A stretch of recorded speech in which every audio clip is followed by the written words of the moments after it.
Dr. Kordower, you've been doing some studies that show that Parkinson's disease and probably Alzheimer's and other neurodegenerative diseases seem to have an infectious transmission component.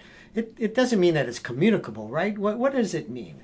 It means that we think of them all now as what's called a misfolded protein diseases. Mm-hmm. For Alzheimer's disease, the misfolded protein is called tau. Yep. And for Parkinson's disease, it's called alpha-synuclein. Yep. So what happens is both of these are normal constituents in cells, but they become misfolded, and then they get secreted outside the first cell and taken up by a second cell.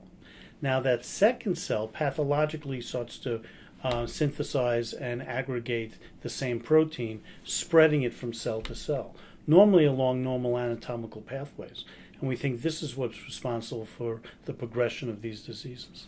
So what you're saying is that we have proteins that normally brain cells use, that if they're mutated through genetic mutations or other things, they become infectious. Is that kind of what you're saying? Well, they go from cell to cell, much like what we call a prion cell does, a prion disease does, although it's not communicable from one person to a second person, much like prion diseases. Right, so like mad cow. Correct. Which you're saying would have both the communicable part in some degree because you're eating something or exposed, but the transmission through the brain is following the same principle. Right, and it causes a spreading of pathology throughout the brain, and that spreading causes the progression of symptoms. Okay, that makes complete sense. So for all of us who may have proteins that are being synthesized inappropriately due to our genetic mutations we harbor or whatever, is there hope for us for preventing these protein diseases in Parkinson's and Alzheimer's? Are there drugs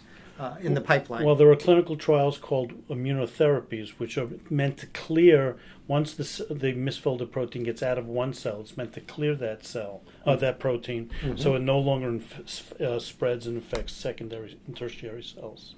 Oh, I understand. So through all the research where we now understand the biology of these cells and how this transmission occurs, what you're telling us all is that there's great hope for all of us who may be at risk for age-related neurodegenerative diseases. Well, we always got to test these hypotheses in clinical trials, but we're optimistic. Oh, that sounds great. Well, good luck with your work. Thank you.